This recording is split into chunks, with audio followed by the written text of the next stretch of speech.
the wind direction has changed, we have seen that water start to come back in. So storm surge here still a concern.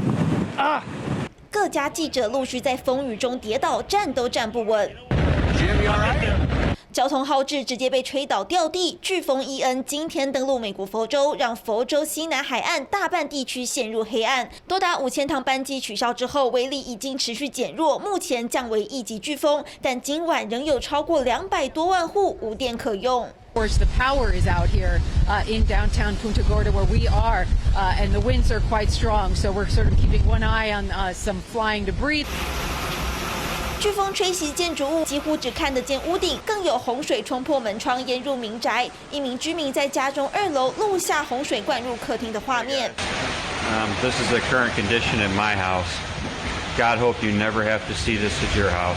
目前风速仍然有每小时144公里，有阳光之州称号的佛州部分地区恐怕会出现760毫米的降雨。CNN 气象学家指出，迈尔兹堡水位在7小时内上升超过180公分，1楼已经彻底消失，甚至屋顶也被无情掀翻。